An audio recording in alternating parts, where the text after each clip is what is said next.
Hi everyone, we are live once again. Hi folks, I'm Aslin Bloor from linsfood.com and Foodies Plus, and today I'm joined by Giangi over in Arizona and Indrani over in Mumbai? Yes, Mumbai, India. Mumbai, India. That's right. And we were going to have Joy, but she's not here today. She's woken up feeling a bit poorly. So she's still in bed, and it's just the three of us to entertain you. So we're going to banish the COVID blues today, and we're going to start prepping for Christmas. We are doing festive appetizers. Super simple, easy things, in Giangi's case, made with shop-bought stuff, and Indrani is going to show us a traditional Indian appetizer. So first of all, we're going to head on over to Giangi to say hi. Hi, Giangi. Good morning, Lynn. Good morning, Indrani. Good morning, everyone. I'm Giangi from Giangi's Kitchen, and what I'm going to do today is very simple, tiny little appetizers to go at the beginning of your holiday season with your little prosecco or champagne or little martini or anything else then you decide to gather with friends. So that's what I'm going to be showing you today very quickly, how to have a quick appetizer on for your friends and family without going crazy and with things that you can have in your kitchen. Excellent. Quick and easy. We like that. Quick and easy. Right. And Indrani, what are you going to be cooking today? And introduce yourself too. Yeah. So I'm Indrani Sen and I'm a blogger at indranivillteach.com, and today I'm going to show you a starter which is a fish cutlet, and it's a traditional fish cutlet. It's called fish coverage cutlet, which fish which is breadcrumbed fried and then covered with a net of egg. So this is what today's agenda is. Okay, excellent. So we're not going to waste much time. We're going to go straight on into the cooking or the putting together in Giangi's case. So let's go see what she's up to for us today. Okay, so what I have a very simple, I have a three-way to use your puff pastry and how to make a very quickly little appetizers, really mouth bite little appetizers. So I have ham here, cream cheese, anchovies. I know some people don't like anchovies. I adore them, and they're excellent when you have a little prosecco to go with it, and also olives. So I am going to show you very quickly how to actually do that, and of course a egg wash. So we start with a puff pastry, then you have pull out of the freezer, let it thaw in your refrigerator. Once it's all nice, still cool though, you just kind of expand it out a little bit. You know, take a rolling pin and just kind of maneuver it and literally expand it out to, I would say probably the double of the size that it came out of the package. I like them a little thinner because, as you know, it puffs up a lot. So by puffing up, you want to make sure that you don't eat all the pastry, but you do enjoy what is in it. So this is pretty much what I do. And this is something that it started very simple with me. I started a long time ago with this because I had some friends over. I had nothing to serve them, and we were having some drinks. And I don't like to drink on an empty stomach, even less not to have any drinks. So I decided to come up with this, and it has been my arsenal ever since. And this is the things that I use, but you can use anything you want to in your house. I have green olive because that's the only one I have in the pastry, my pantry. But you can use the dark Kalamata olives. Make sure that they're pitted, of course, you know, so you don't have those little things there. I use ham because that's what I have, but you can use also prosciutto di Parma, which is excellent with it. So I think I got it a little bit the size that I want here. So let me take this out. I'm just going to interrupt you and say that Tina just left a comment saying that she loves your workspace. I do too. Oh, this one actually, it's kind of funny because if you guys see my kitchen, right? So you can see that I'm expanding out. So right over here where I touch is my sink. Right over here on the other side is my oven and my stove and my refrigerators. It's literally a foot away. So I have this empty room, which I actually love my kitchen. And I got a restaurant prep table. And it's perfect because everything I have, it just sits perfectly on it. And I can make a mess. I can take everything out of the oven, put it on top of it. I don't have to concern myself. So I love my little working space. I wish I had a bigger kitchen. But then I love my footprint. So don't we all, right? Thank you for that. We had bigger kitchens. So basically what you're going to be, what you're doing is you've got puff pastry and we're keeping it simple. We've got shop bought puff pastry and now you're going to fill up in different ways. Exactly. So I'm going to cut it in 3. It's very simple. Push it down. And I'm going to show you very quickly how to do this. Okay. Come on. It's early in the morning. I only had a coffee, so you guys are going to have to bear with me. So this is very simple. I am taking my cream cheese. You're going to laugh how easy this is. I expanded a little bit more. Now, when you work with puff pastry, make sure that you always leave a little border, okay? Because you're going to have to use that for sealant. So here I am putting my cream cheese on it, which I let at room temperature earlier on this morning, so it is easy to actually spread. And you put as much as little as you wish. Now you can also do this with goat cheese.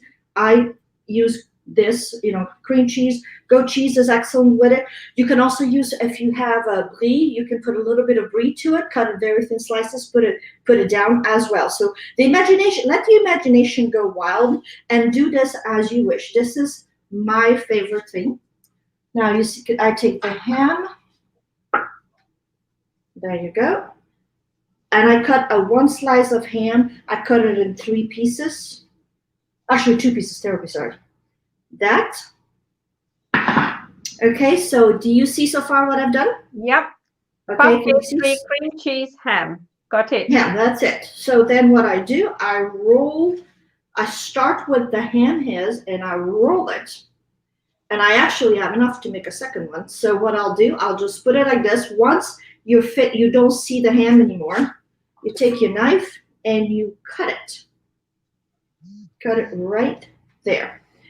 Do not discard this because when I use this, I have my egg wash, which is 1 whole egg, which I beat in with a little bit of water. I just put this, seal the bottom here. Okay. Roll it around and roll it over.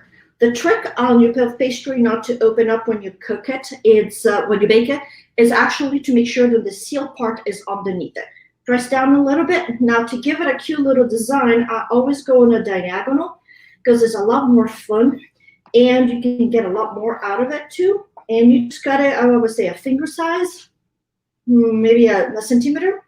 Call that a centimeter if you wish. We've got a couple of comments from Hina who says she loves how versatile this appetizer is. You can check your pantry and work with whatever you have at hand, she says. Exactly. Absolutely everything. Matter of fact, we were talking earlier with Lynn about even putting tapenade in. I usually do tapenade from a friend of mine who's a chef in Holland right now, but she has a restaurant down in Cannes. And she taught me how to make a sun-dried tomato tapenade. It will be excellent with this also. So what you do, you take it. Yeah. You take it, put it in your pastry sheet. Now, I use, I have silk pack, but I also use parchment paper. Parchment paper has a tendency to walk. Make sure you crinkle it before you put it down so it stays. And then you just place them, I would say probably like 1 inch apart on your little, here. Okay. And make sure if they're not sealed, you seal them, but they should be because you just did that. Put them nicely down. And one more thing you got to do before they go in the oven. I'm going to show you the rest of it too. Take the little egg wash and spread it over as well. So this, if you were just to do this, this is over with. It's done. I'm going to continue on making a couple of more, but this is it. See how easy this is? How long did it took us, Aslan? 5 minutes?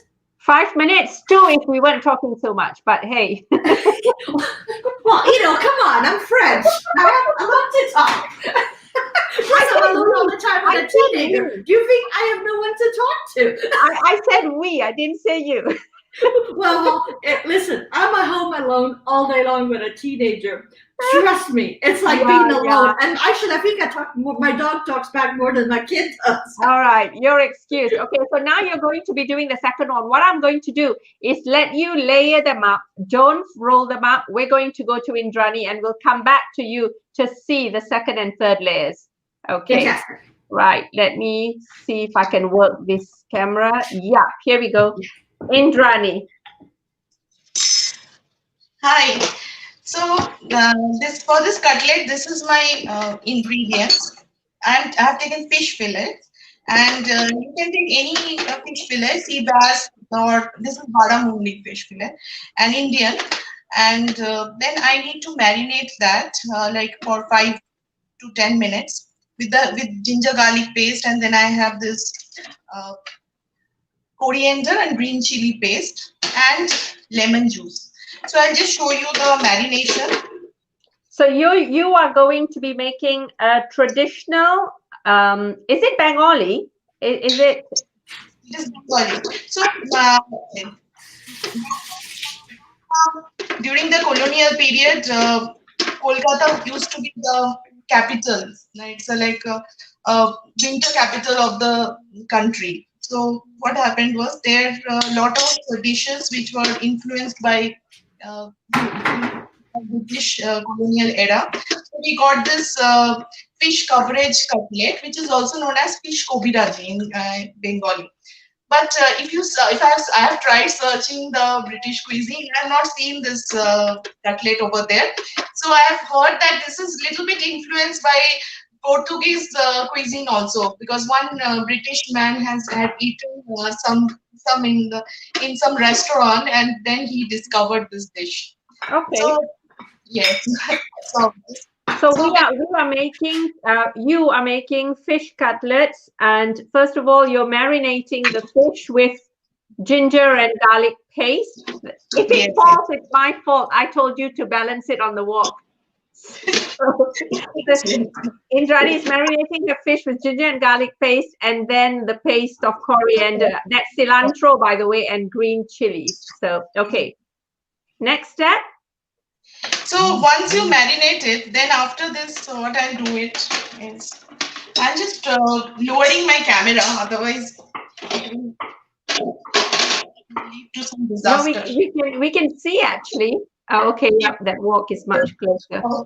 Okay. So here is my fish fillets, and now I have one egg.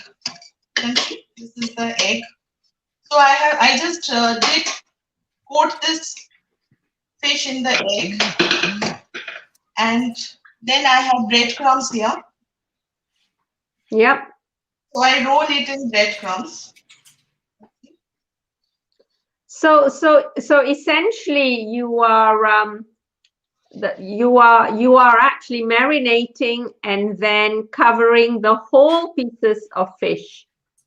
Yes, right. Yeah. So, like in normal cutlets, what we do is we may double coat it also. But here in this case, I prefer not to double coat it, just single coat it, because later on we are going to cover it with egg, so it makes a literally thick cutlet. Okay. Still do for all the cutlets, and you can see here you can refrigerate a bit, so they become a little easy to handle. Coating won't come out easily. Right. And so marinate the fish, dip it in egg, cover it in what did you cover that in? Flour or breadcrumbs? Yeah, it's breadcrumbs. Breadcrumbs. I have made it at home. You can do it with any normal bread. For 4 minutes, 3 to 4 minutes, you keep it in microwave, and then you powder it. Okay, all righty. And then now you're going to place those covered fish in the fridge to firm up a little bit, for the covering to firm up. Okay. So yes. Now I'm going to fry them. So there are two parts. Like first frying them. I'll just wash my hands.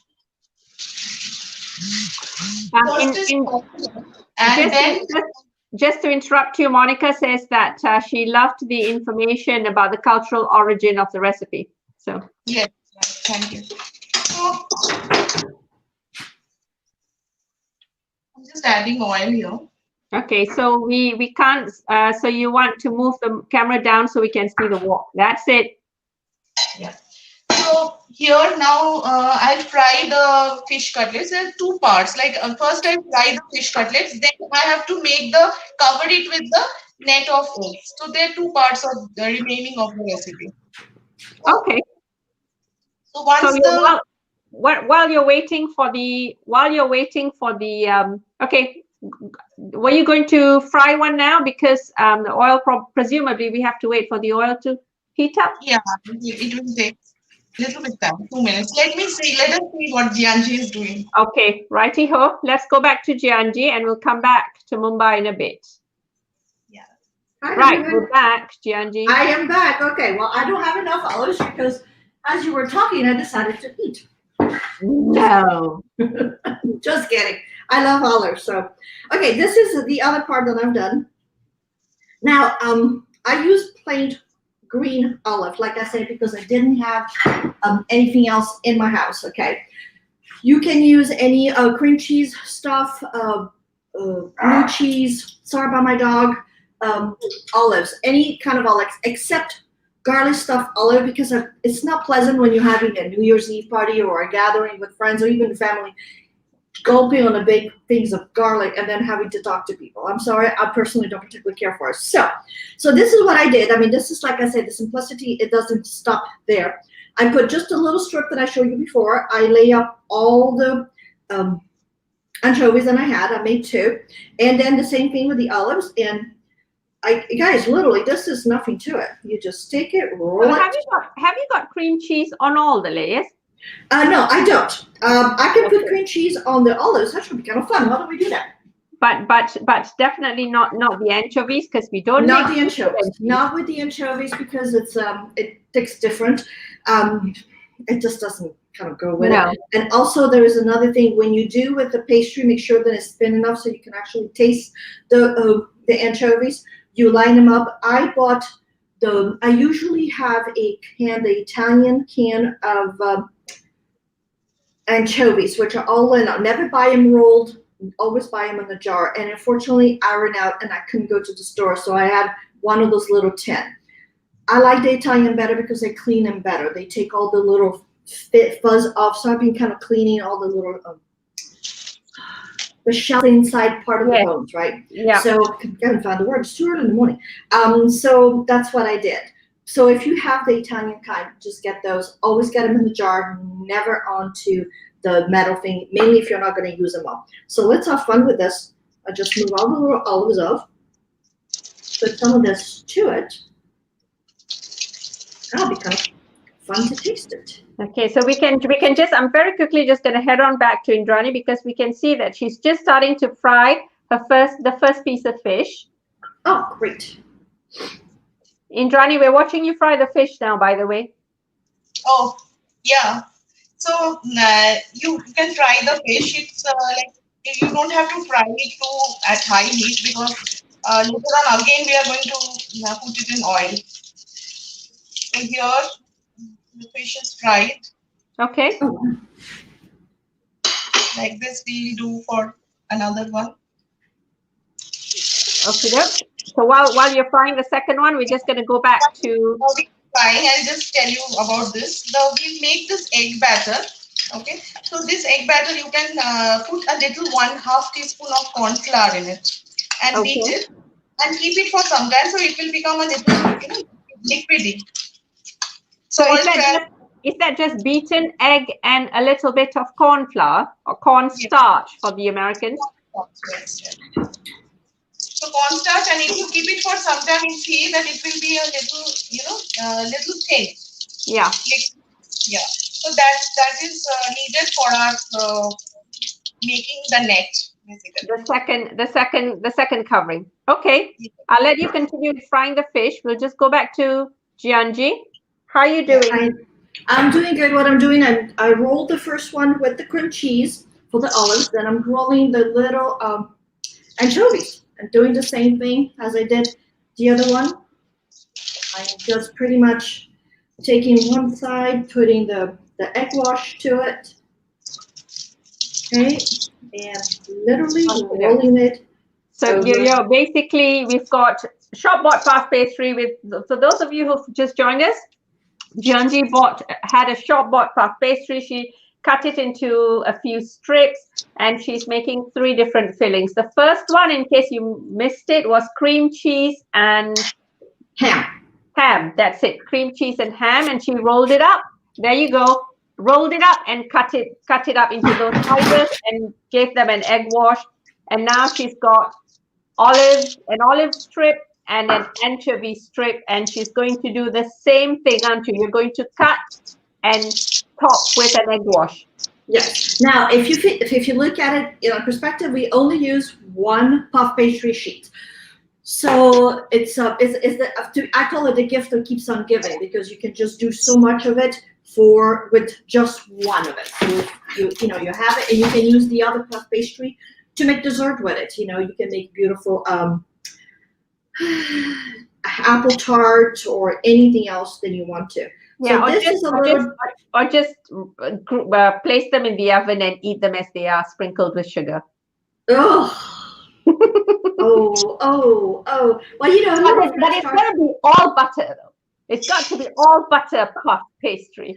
It is all butter, but being French, what is, if you guys ever went to my website, I have 10 commandments. My 10 commandment is I shall not use butter, I think maybe 5 times in it.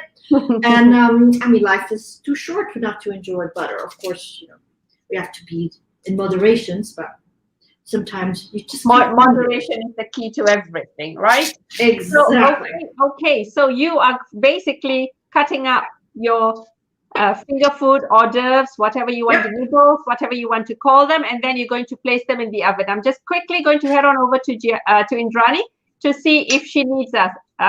What did I do? 3. Right, here we go. I'm just heating the oil. Fine. I'll show you. I don't know what this is. So Giangi, if you want to go ahead and put your trays in the oven, go ahead. I'm going to, in just a second here, I'm just going to finish all this up. I'm almost done with the anchovies. Cool. Okay, so Indrani is making egg stroke corn flour. What do you call them?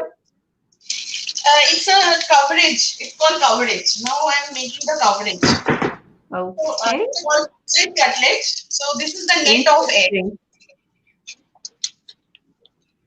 Very interesting. You can do it with fingers also. Yeah. Okay. And now I'm just putting this fish in the egg, which is dipping it and putting it here at the center. Oh, this is so cool. I've never seen anything like this, and I've seen a lot of things. This is so cool. Yes, it's very crispy. The covering is very crispy, and it's like a very festive dish. And you don't get it anywhere without Calcutta. You get it in Calcutta only. Wow. See, I've not seen that before. That's really something. Yes. And you can do more, we have a little bit. So once you've done that egg and corn flour covering, how long more do you want to fry it for? Just a couple of minutes. It has to be crispy. See, you can see it's a little bit of. Okay. Touch it, it will be crispy. It will be crispy, like kind of not biscuit, but little bit that biscuity. It will be quite crispy. Oh, I like that. I'm glad you came up with this for today. So have you got this recipe on your blog already, Indrani? Okay, I'm just going to quickly head up this show. Giangi's just placed her trays in the oven. Just caught you closing the oven. That's it. Yes, that's it. And you can go finish off those olives, and we're going to go back to Indrani. Boy, you know me well. Okay, but look, you have to see when you can watch what Indrani is doing. She's just creating a coating for her fish, but it's. Have you got another one to do, Indrani? Yes, I will do it another one. Okay, that looks awesome. So I was trying to watch while I was trying to cut. It doesn't kind of work that way, but it's it was just like wow. So you can make, I think, So this is perhaps more like a starter, right? Because it's quite a big fish. You could make smaller pieces, couldn't you, Indrani? Yes, you can make smaller pieces also. But now this one generally they make it like a very big piece and serve it with a very festive dish during the Christmas or any Oh, I think for those of you all who have just joined us, Giangi's just finished doing her 3 puff paste 3 times 3 fillings. It's in the oven now. And Indrani is showing us a very traditional Bengali or fried fish dish from Calcutta, going back to the British Raj days. And she marinated, coated the fish in breadcrumbs and eggs and breadcrumbs, fried it. She took it out. Now she's giving it a second coat of egg and corn flour batter. So there you go. Batter.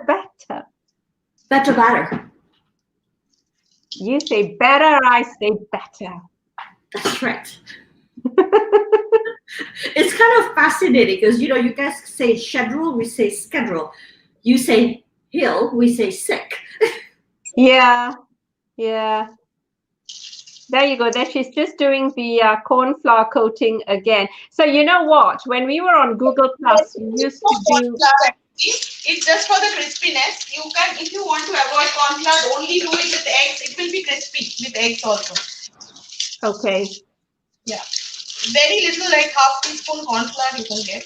So this becomes a nice and fluffy kind of, and it's very nice because it's very crispy. The upper layer is like any kind of crispy, biscuit kind of a thing. It's very crispy. That's very, very interesting. So how do you serve it then, Indrani? We serve it with salads and ketchup. It's a starter. Yeah, so like a starter, basically like a starter. There you go, folks. A completely different kind of fish. You just got to get the chips, and then you'll have an Indian fish and chips. This is amazing, really. I think we need to do. I don't fry food at home, but I think I might make an exception if we do a Foodies Plus challenge, where we all have to cook this. Yes, sure. I love fried food, and I don't cook it as often as I should, but I just love it. And that fish looks way too appetizing. Very crispy. It's okay. It's there. It's very crispy. Here. Back a little bit. Take it back a little bit. Stu, we can't see it. That's it. Perfect. There we are. Yeah, it looks amazing. So any white fish will do, right? Yes, I will cut it and show it to you. It's like, fish is quite, succulent inside.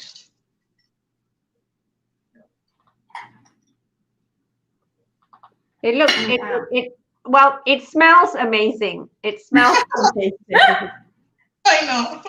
It looks really, really good. So it's basically a starter. So you serve it with some salad, or you can serve it on a bed of salad and squeeze some lemon juice over it, I assume. Yeah? Serve it on a bed of salad, There you go. Is that cucumbers and lettuce? Yes. And we have traditionally a mustard sauce. We have a traditional mustard sauce. Good. So that sauce we serve the fish always with that sauce. Have you turned off your stove, Indrani? Your oil is smoking a bit. Steaming. Yes, I have turned it off. Okay. Now, what kind of mustard sauce?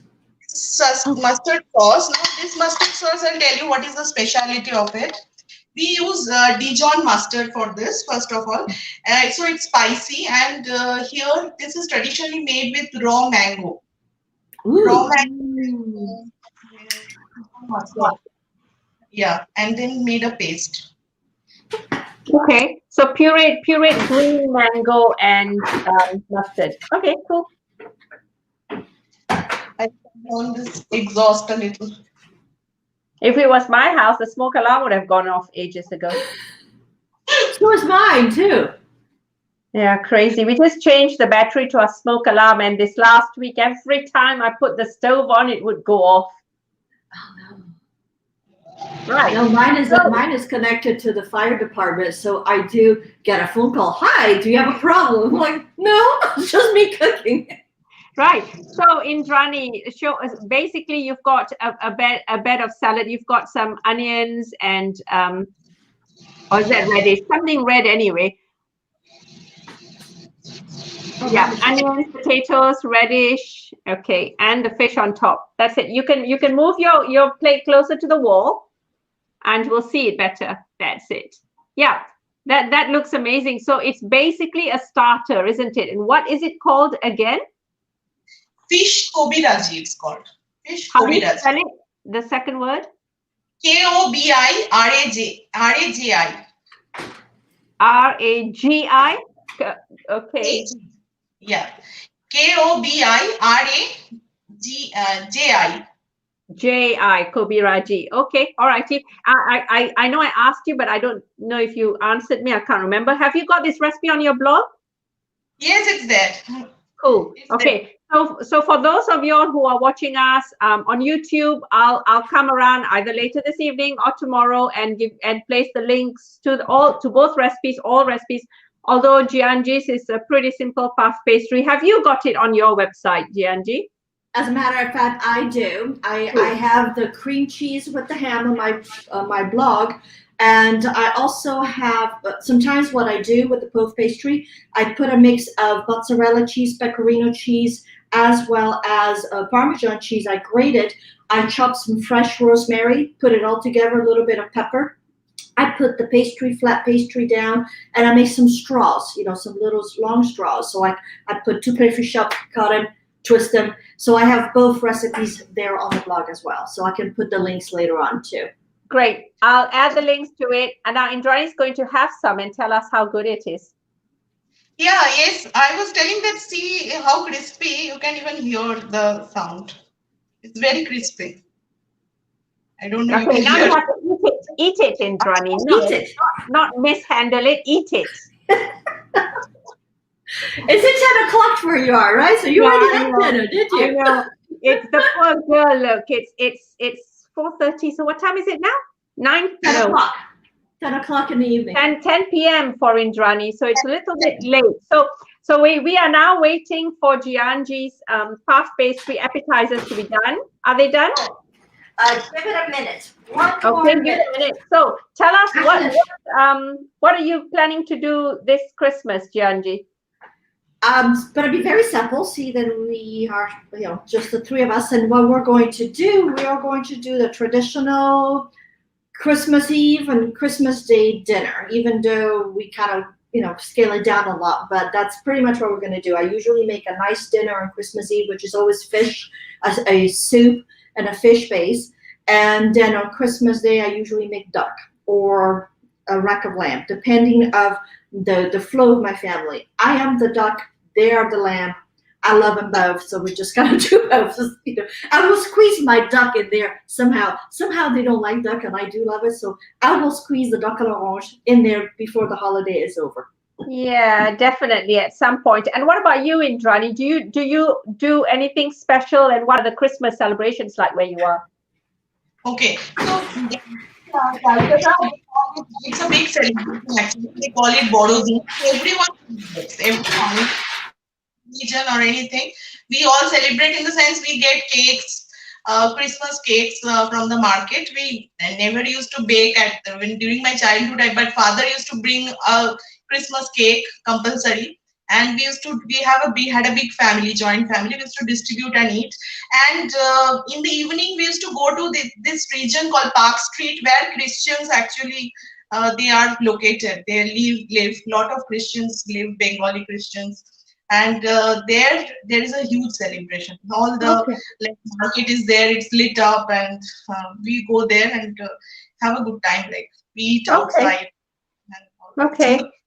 What about you, Aslan? What are your traditions? I usually cook because my mother-in-law doesn't cook and is proud of it. And so for Well, she as long, has you. Why would she cook? for as long, well, actually, you know, when you marry somebody and your mother-in-law doesn't cook, it's actually a win when you think about it. You know, how many husbands tell their kids, "Oh, it's not as good as my mother is cooking." Yeah, that's true. So, but yes, yeah, I usually cook. We've had the odd year where I haven't done it. So usually my in-laws come over to us. And some years, on alternate years, my brother-in-law and his family come to us as well. But this year, he is with his in-laws. So it'll just be my kids, my in-laws, and me. So that makes it 7 of us this year. And Wow. so that's it. So we'll be having the standard. My mother-in-law must have turkey, so we'll have turkey. But I also make lamb for the day, and vegetarian children. So something vegetarian for the children. So there you go. But your children were allergic to eggs, but I didn't hear that they completely turned vegetarian. When did this happen? It's because of climate change. They've all gone vegetarian because of climate change. Yeah, so good for them. So right, Indrani's just taken her stuff out. Let's go take a look at them. Okay, so this is just the first tray. I have a very old oven, so forgive me. So this is actually the olives and the anchovies. And as you can see, they're very tiny little bite size, just little bite size. I have a couple of trays here. I'm going to put them in a second before I burn the other one. Let me check them. Although I have a very old oven, it burns everything inside whenever it's ready to. So let me put those onto the plate. And this is great. They make. I mean, you need that for. I mean, they're even handy. You know, while waiting for Christmas lunch to cook. But most certainly during the whole Christmas period. I mean, I know most of us are not really entertaining this year because we're in various forms of lockdown. And but hey, think about next year. It's going to be handy next year. However, the wonderful thing about this. Just because you're stuck indoors, just because it is only the 2 of you, doesn't mean you can't eat good. You've always got to eat good. Also, there's one other thing that I forgot to tell you about those little things. You can make them the day before, and you can put them in the refrigerator, bake them the morning of, or you can bake them and then put them inside of let them cool off, put them into a container and bring them out. They're excellent at any given time, and they will last probably a couple of days. Sometimes when I used to have big parties, I had a party one day for 30 some odd people at the house, and I made those, and I made them in batches, and I put them in the refrigerator, pull them out the day of it, and then I put them in the oven for a couple of minutes just to warm up. So that's something that you may want to think about it. And the other batch is almost ready. I'm going to just bring it out because I don't want to make you guys wait. And this is the other little guys are the olives with the cream cheese, it's hot, and the puff pastry with the ham, which I'm going to settle here for a second. And that's it. This is over. I think puff pastry nibbles are definitely some of my favorite cocktail food, if that's what you want to call it. Cocktail food, appetizer, snack, you name it. If you have children and you want to include them in the party, hot dogs. Get a hot dogs, cut them in quarters, and do exactly the same thing as I did with the anchovies. Roll them up. They absolutely adore it. You can leave them bigger if you want to. You can leave it smaller. Yeah. I always did things like that when we had friends over with children, because I don't like to have. It's so not me to have a different menu for children. I always like to have my kids when they come. I don't like when people say, well, I'm just going to make a mac and cheese and a hot dog. I'm like, oh, no, not in my house. It doesn't exist.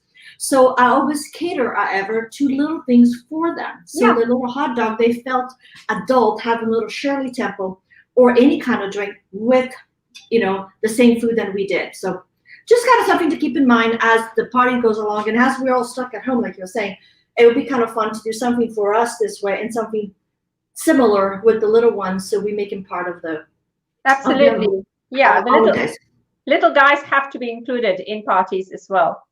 Absolutely. Yeah. And it always bothers me when people don't do that. So please stop doing that and just have them come in because those little memories that you create with them, they will remember. I have a teenager who's like, he eliminates all the things and we did all the traditions. So it's heartwarming, because they will carry that on when they're adults. So Absolutely, absolutely. Indrani, are you working tomorrow? Are you back at work in Mumbai? Yes, I am taking lectures. So lectures are at around. I am taking lectures with the South African University. So my lectures are 1:30 in the afternoon, and another slot is 9:30 in the evening. Okay. Wow. And is this online? Are you doing it online, or are you back at uni? Okay. Online lectures, yeah. And it's not every day. It's like 4 days a week. Okay. So that's not too bad. So we better let you go to sleep then. Yes. All right. So there you have it, folks. We had some simple appetizers from Giangi using shop-bought pastry, completely shop-bought ingredients for the easy way to entertain. And then with Indrani, we had a very traditional fish starter. It was more a starter from Calcutta, going back to the British Raj days. And both recipes are on the ladies' blogs. You will, if you're watching this on Facebook, on Foodies Plus, it will be. We will place the recipe links on there. On YouTube, I'll do it sometime tomorrow, folks. I've got to go make dinner. So there you have it. Would you like some of our dinner with you? Yes, please. Throw in our catch. I wish we had a hole, I want that. So for everyone who's watching us, who watched us, who joined in, wherever you are, we've only had a couple of people commenting here, but I know you guys are over at YouTube as well as my Facebook page watching. I'll come to you in a bit to answer your comments. So thank you so much for joining us. Look out for the very next festive Savour the Flavour, because we will be doing some mains most likely. So we shall see you soon from all three of us. Bye, everybody. Bye, everyone.